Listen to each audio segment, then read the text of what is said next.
Hello everybody, so I'm going to do a half-time book review today because I am still, I'm essentially 3/4 of the way through Eon by Alison Goodman, which I have been reading for 4 or 5 weeks now, which for me is very, very, very, very long. And that's usually a bad sign. Now, I'm going to start off by saying I do not dislike this book at all. It is a very, very good read. It's intriguing, and I'm fascinated by everything that's going on. The detail is incredible, and the credibility of the world that's created, and all the realistic elements of culture and that, and how it's woven in with the mythology, and the characters are super duper interesting too. Everything is uber cool. But there are 3 reasons why it's taking me so gosh darn long to read this book.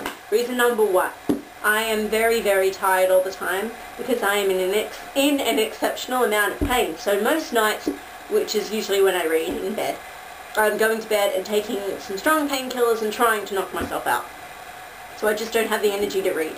Reason number 2, it is quite dense. Now when I say dense, I don't want you to think Tolkien or anything like that. It's not that excessive, but you know, I mean, it's not a light read. You don't really skim it, and there's so much, not only so much going on, but so much to see and feel and touch and taste, and the sensual detail is very cool, and it's just an entirely new thing that you're discovering on pretty much every page. So you have to take your time. Reason number 3, however, was the impetus behind why I'm making this video. There's a relationship in this book that's fairly central to, well, thus far it's been fairly central to what's going on. And it does concern Eon/Iona, our protagonist. It is a relationship that she has with somebody, and it's not so hard because I don't want to spoil things, but if you've read this book, I sincerely hope you know what I'm talking about, because I feel like I'm very alone in my interpretation of this particular relationship. From reviews I've read on Goodreads and stuff that have just been, praising the book and the characters and everything, I haven't really seen this one mentioned. I mean, I'll look a little further, but it hasn't, jumped out at me. No one seems to have wanted to discuss this one. And it's the thing that's been the most, apparent thing that's been disturbing me from the moment it was introduced.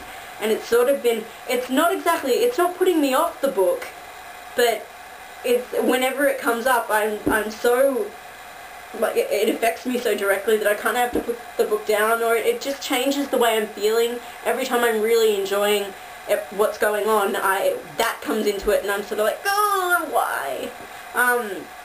Now you need to understand this isn't a traditional relationship in terms of romance or anything.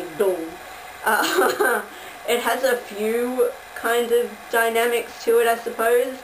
And at first, when it was very first introduced, I thought, right, I get this, cool. It's like it was an archetypal thing, and it was something that this kind of story needed.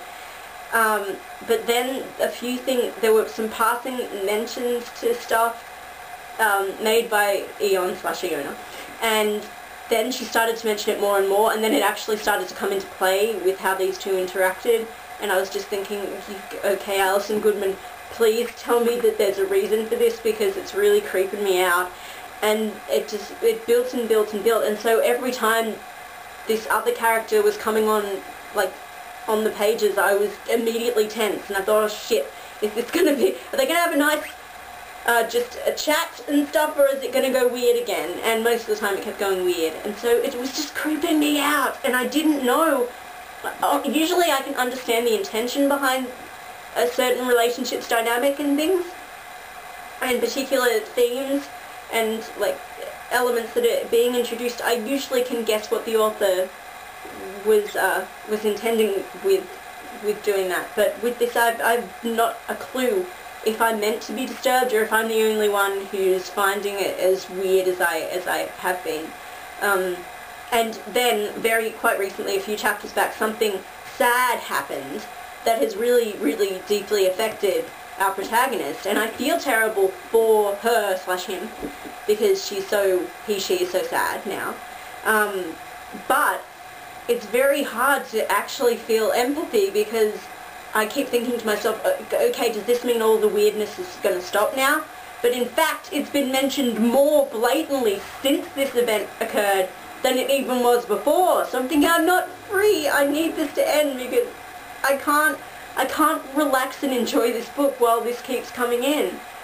And no one else seems to be disturbed by it. Please, if you've read this book, tell me you know what I'm talking about. Oh, I can't be alone in this. It's just, and it's dampening my enjoyment whilst also making me more interested. It's like a train wreck. I want to look away, but I keep looking back because I'm just that darn curious. And it's, yeah, I really don't want to be alone in how I've responded to this. So if you've felt the same, please let me know. But I don't want to deter anyone from reading this book, because it really is interesting, truly. And I'm so keen to know what else happens, and I really do want to read Iona when it comes out. I think it's released in May. Really, truly, like, it's great, but there's just this one relationship that's doing my head in and making me feel like I need to like gouge my brain and like I have a shower 10 times and stuff. So yeah, just let me know if you are with me on this one. So, but honestly, it's so weird. Please do pick the book up, because it is very good, and I'm going to finish the darn thing soon, because if anything, I'm sick of looking over and it's still sitting there. Like, I haven't finished you yet! So, yeah, that much to go. We'll see how I am, and if I survive the rest of this novel. Yeah, super duper interesting, really. Okay, I'm gonna go now, but I had to get that out of my system, and please put me out of my misery and tell me if you're with me. Okay. Okay, bye everyone.